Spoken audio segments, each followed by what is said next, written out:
Hey everyone, it's Marz with a Z. My pronouns are they, them. I'm an HIV Stops With Me spokesmodel, and I'm here with the next question of the month.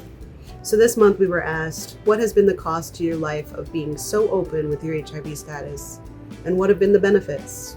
Has it been worth it? So I would say for me, I'm 38 years old. I've been living with HIV for 38 years. I am a lifetime survivor, or a dandelion.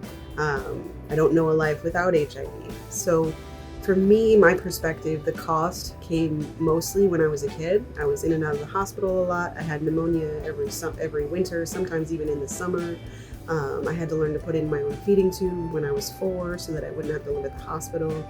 I have a lot of medical trauma from being alone a lot, being alone at the hospital, having to, deal with all the doctors in and out, all the things. And so I think that for me, the cost came in like socialization and lack thereof.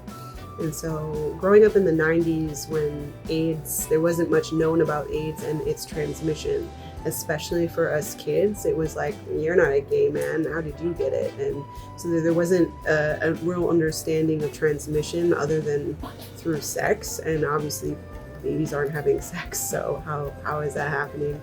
So because of that, there were a lot of parents who didn't want their kids to be around me, be in the same room as me, things like that, didn't want them to play the same toys as me.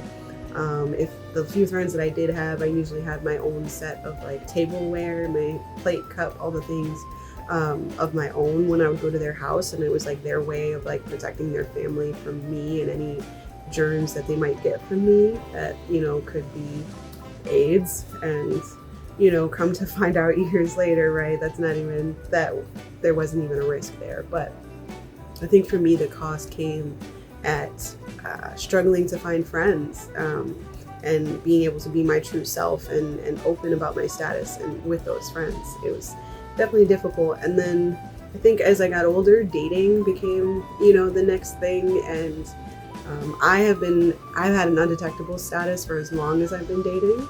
And so, but back then, it wasn't a scientific fact that undetectable meant you couldn't transmit it sexually. It was just a measurement of how much the virus was in your body and how much of it was under control.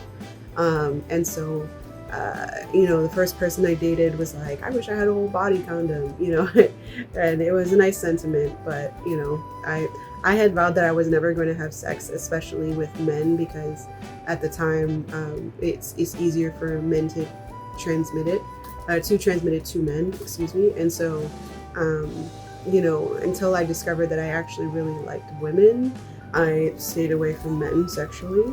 And yeah, so I think that's really where the cost is. The benefit is the community that I've gained, being a part of this campaign now for 7 years. I have the HIV Stops With Me family, and also as a lifetime survivor, I'm a part of a few different networks, and we are a rare breed. There's only roughly 12,000 of us out of like the 1.8 million people who have HIV. And so when us lifetime survivors get together, it's like a whole nother level. Another layer has been ripped open. And to be around people who have similar experiences as you, at the similar ages, all the way down from being a kid all the way into adulthood, I think it's priceless, and it's truly life-saving from a mental health perspective.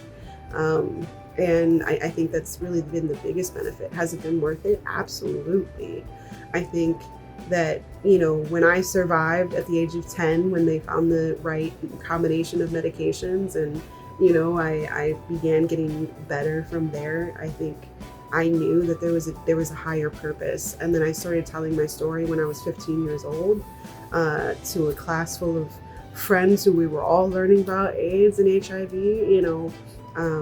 I began to understand why I was still alive. And I feel like, the one, has it been worth it? It's absolutely been worth it. I think one of the other costs maybe as an adult is, even though HIV doesn't define me, it's a big part of my life and something I'm very passionate about with my advocacy. And so it's hard to kind of talk about life outside of HIV, because so much of my life revolves around it, because I've chosen to, because I do feel like it's my life purpose to speak for those who can't, and to speak who to help educate people on us lifetime survivors and our struggles and the things that are similar to long-term survivors and the things that are different. But I'm here to be a voice for the voiceless, as well as for those who just simply haven't been able to find the right tables and the right platforms. And so that's really why I truly think it's all worth it, is if even one person hears our stories and one person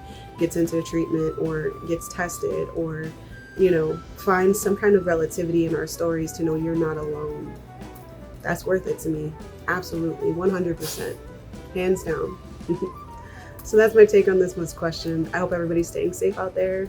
Stay cool, stay warm, stay all the things. All right, this is Marz signing out.